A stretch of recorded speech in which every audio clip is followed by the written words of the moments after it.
এখন প্রতিমের একটি প্রশ্নের উত্তর আমরা জানার চেষ্টা করব। প্রতিমা জানতে চেয়েছে, দাদা নেট অ্যান্ড সেট পরীক্ষাতে পাস করার জন্য কত সময়ের প্রয়োজন, অর্থাৎ কত মাস বা কত বছর। তো আমি এই প্রশ্নের উত্তরটা প্রতিমের থেকে নিয়ে নেব। দেখি প্রতিম কি উত্তর বলে। প্রতিম, এই পেনটার দাম কত? স্যার 3 টাকা। 3 টাকা।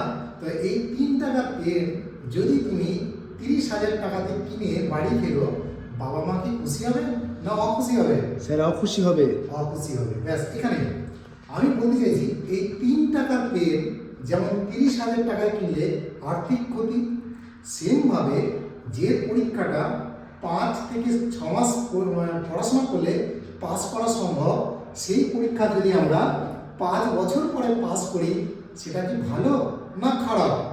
তুমি উত্তর দাও। নিশ্চয়ই খারাপ। অবশ্যই খারাপ স্যার। তাহলে আমি বলতে চাইছি নেট অ্যান্ড সেট পরীক্ষা অবশ্য করে 5 মাস পড়াশোনা করে অবশ্য করে সম্ভব, 5 থেকে 6 মাস। কিন্তু তুমি যদি 5 বা 6 বছর পরে পাস করো, তুমি অবশ্য করে পাস করবে, তুমি অবশ্য করে একটি সার্টিফিকেট পাবে, কিন্তু তোমার জীবন থেকে 3টি জিনিস হারিয়ে যাবে। একটা হচ্ছে বয়স, একটি হচ্ছে সময়, একটি হচ্ছে টাকা। তাহলে বয়স, সময় আর টাকা যার জীবন থেকে চলে যায়, সেটা সেই জীবনে আলো নয়, অন্ধকার নেমে আসে। তাই বলি, যে পরীক্ষাটা 5 থেকে 6 মাসে পাস করা যায়, কখনোই টার্গেট 5 থেকে 6 বছর নয়।